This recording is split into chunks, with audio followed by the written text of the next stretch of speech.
And in speaking with nurse executive leaders from 10 different cities around the country, we decided that 85% of the staff, pretty much 85, maybe to 90% of the staff, comes to work ready, willing, and able to do world-class care, do their job well, and work in a collegial manner, where, you're not going to be besties with everyone, but we're going to be able to get along so that we can focus on the work that needs to be done and essentially enjoy 1/3 of our lives together.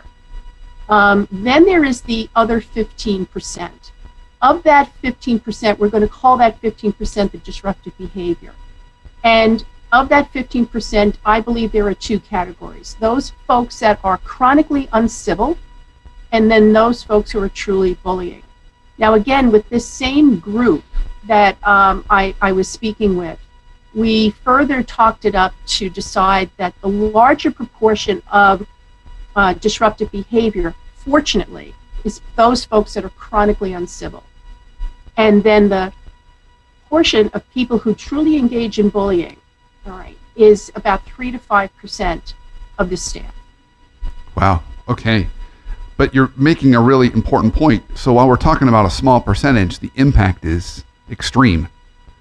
Well, think about it. If you have, so my background is healthcare. If you have a unit in or a department in healthcare, and you say you have 50, staff members, all you need is 1 or 2 staff members to really either act in a chronically uncivil way or in a true bullying manner, and it can be extremely disruptive to people being able to focus on their job. And in healthcare, that could mean being distracted and missing something clinically, being distracted and creating maybe a medication error, being so distracted that you are not really engaging with your patients the way you want to create that wonderful patient experience, but that you're so distracted either by someone's chronic incivility or that you're being targeted by a bully that it's almost impossible for you to do your job in a healthy way.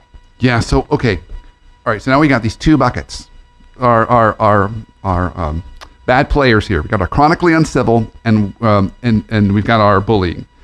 So let's talk about the chronically kind of uncivil. What are some examples of that? Paint that picture for us. Sure. So someone who's chronically uncivil, I really want to say that their main, descriptive would be someone with low emotional intelligence, someone who has very poor insight about how they are presenting themselves to the world.